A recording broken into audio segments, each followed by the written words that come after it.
पोथीची पूजा. दीप प्रज्वलित करून गुरुचरित्राची आरती करून पुष्प अर्पण करून आणि नैवेद्य दाखवून पूजा करावी.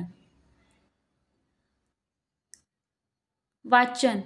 स्पष्ट आणि सुयोग्य उच्चारांनी वाचन करावे.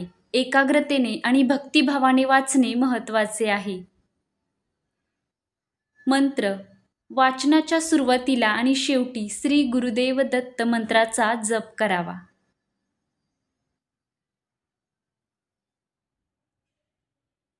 गुरुचरित्र वाचायला सुरुवात कशी करावी? वाचन सुरू करण्यापूर्वी दररोज स्वच्छ आंघोळ करा. पारायणाच्या सर्व दिवसांसाठी डोके धुणे अनिवार्य आहे. तुम्ही जिथे हे वाचण्यासाठी बसाल ती जागा स्वच्छ करा आणि दररोज त्याच ठिकाणी पुस्तक वाचले पाहिजे. पद्धत.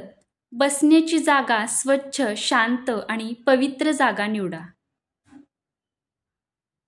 ईशान्य पूर्वेला तोंड करून बसावे. पोथीची पूजा दीप प्रज्वलित करून गुरुचरित्राची आरती करून पुष्प अर्पण करून आणि नैवेद्य दाखवून पूजा करावी. वाचन स्पष्ट आणि सुयोग्य उच्चारांनी वाचन करावे. गुरुचरित्र पारायण वाचण्याची संधी मिळाली तर भाविक आवर्जून या संधीचा लाभ घेतात.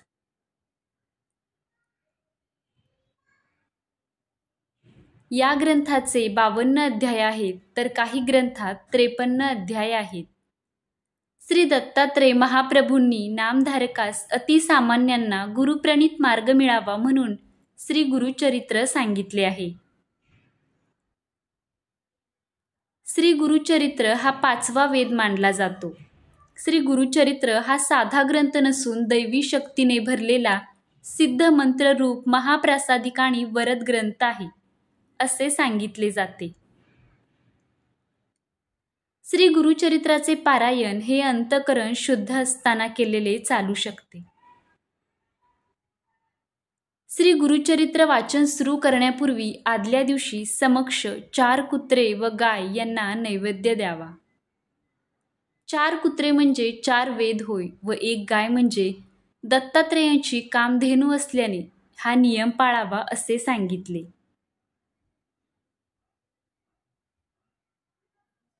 पारायणापूर्वी फुले, विशेषतः देशी गुलाबाची, हार, तुळशी, सुगंधी उदबत्ती, धूप, कलश, विड्याची पाने, नैवेद्यासाठी पेढे किंवा अन्य काही, अष्टगंध, चंदन, अत्तर, रांगोळी, 2 आसने, 1 चौरंग, चौरंगावर पिवळे किंवा भगवे कापड, चौरंगाभोवती व गुरु दत्तात्रेयांच्या आसनाभोवती रांगोळी काढावी. चौरंगास आंब्याचे तोरण बांधावे. प्रमुख दरवाजात तोरण बांधावे. चौरंगाजवळ डाव्या बाजूस समई लावावी. वाचन चालू असेपर्यंत समई लागलेली असावी व अगरबत्ती पेटती ठेवावी.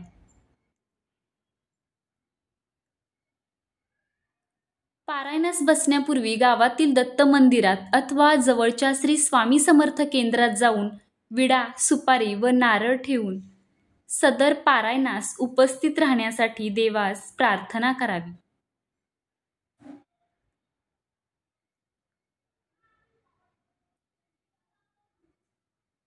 घरातील वडील मंडळीस नमस्कार करून पारायणासाठी आसन ग्रहण करावे.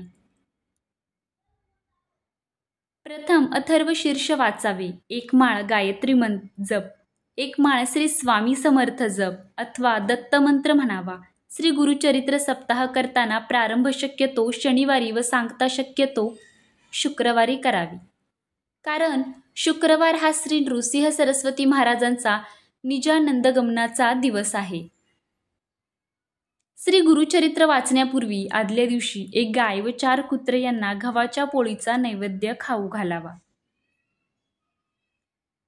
श्री गुरुचरित्र वाचन पूर्व किंवा उत्तर दिशेला तोंड करून करावे. वाचण्यापूर्वी रोज श्री दत्त महाराजांच्या फोटोची व पोथीची पूजा करून 1 माळ गायत्री मंत्र, 1 माळ श्री स्वामी समर्थ मंत्र जप करावा. व श्री गणपती अथर्वशीर्ष वाचून पोथी वाचण्यास सुरुवात करावी. श्री गुरुचरित्राचे वाचन पहाटे 3 ते सायंकाळी 4 या दरम्यान करावे. दुपारी 12 ते 12:30 ही वेळ श्री दत्त महाराजांच्या भिक्षेची असल्याने त्यावेळेस पारायण वाचन बंद ठेवावे. श्री गुरुचरित्र वाचनाच्या कालावधीत दुसऱ्यांच्या घरचे अन्न घेऊ नये. आपली आई, पत्नी व बहीण यांच्या हाताचे अन्न खाण्यास हरकत नाही. उपवास करू नये. दोन्ही वेळेस सकाळ संध्याकाळ एक धान्य फराळ करावा. काही समस्या असल्यास स्वखर्चाने बाहेर खाण्यास हरकत नाही. श्री गुरुचरित्र वाचण्याच्या कालावधीत पुरुषांनी दाढी वाढवू नये. स्वतःच्या हाताने दाढी करावी. तसेच या काळात चामड्याऐवजी नायलॉन किंवा रबरी चप्पल जोड वापरावे. श्री गुरुचरित्र वाचनाच्या कालावधीत ब्रह्मचर्य पाळावे. श्री गुरुचरित्र वाचनाच्या कालावधीत सुतक असणाऱ्यांच्या घरी किंवा अंत्यविधीस जाऊ नये.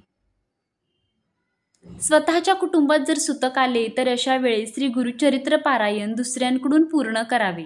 अर्धवट सोडू नये. वेळोवेळी गोमूत्र शिंपडावे. सप्ताह कालावधीत रोज सकाळी व संध्याकाळी श्री गुरुचरित्राच्या पोथीस नैवेद्य दाखवून आरती करावी.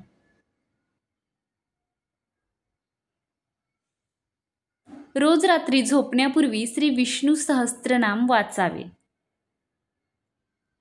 श्री गुरुचरित्र सप्ताह हा 7 दिवसाचे एक पारायण या पद्धतीने करावयाचा असतो. परंतु 21 दिवसात 3 पारायण, 49 दिवसात 7 पारायण करावयाचे देखील पद्धती आहेत. 7 दिवसाच्या सप्ताहाची 8व्या दिवशी सांगता करावी. सांगतेच्या दिवशी सकाळी 10:30 वाजता श्री दत्त महाराज, श्री कुलदेवता, श्री स्वामी समर्थ महाराज व एक श्री गुरुचरित्र ग्रंथकरिता नैवेद्य मांडावा. ग्रंथाच्या नैवेद्य गाईला खाऊ घालावा किंवा स्वतः घ्यावा, मगच आपण भोजन करावे. श्री गुरुचरित्र वाचनाच्या कालावधीमध्ये सुद्धा आपल्या नित्यसेवेत खंड पडू देऊ नये. शक्यतोवर जमिनीवर झोपावे, पलंगावर झोपू नये. श्री गुरुचरित्र 3 दिवसीय वाचू नये. 1 दिवसीय पारायण फक्त दत्तधाम व राष्ट्रसेवेसाठी करावे. वैयक्तिक पारायण 7 दिवसाचे करावे. श्री गुरुचरित्राच्या निष्ठापूर्वक पारायणाने अनुभूतीपूर्वक साक्षात्कार होतो. हे या ग्रंथाचे वैशिष्ट्य आहे. दुःखितांना, वेगवेगळ्या प्रकारच्या शापितांना, असाध्य आजार झालेल्यांना, पितृदोष असणाऱ्यांना श्री गुरुचरित्र एकमेव असे साधन आहे, जे शुभ फलप्राप्ती देणे असे सांगण्यात येते. सेवेकऱ्यांसाठी ही माहिती देण्यात आली आहे. ही माहिती आपल्या जवळच्या श्री स्वामी समर्थ केंद्रात दिली जाते. याशिवाय श्री टेंबेस्वामींनी स्पष्टपणे नमूद केले आहे की स्त्रियांनी गुरुचरित्र वाचू नये, तर ते ऐकावे, शिवाय नवनाथ पारायण करावे असेही सांगितले. या ग्रंथाचे पारायण केल्याने एखाद्या गंभीर संकटातून बाहेर पडण्याचा मार्ग सापडतो, अशी मान्यता आहे. या ग्रंथाच्या वाचनाने कुठल्याही प्रकारचे आदिव्याधी आजार याच्या वाचनाने नष्ट होते. याने मनुष्य दुःखमुक्त होतो. घरामध्ये गुरुचरित्र वाचनाने नकारात्मक वातावरण नाहीसं होतं आणि आनंद, चैतन्य व प्रसन्नता निर्माण होते.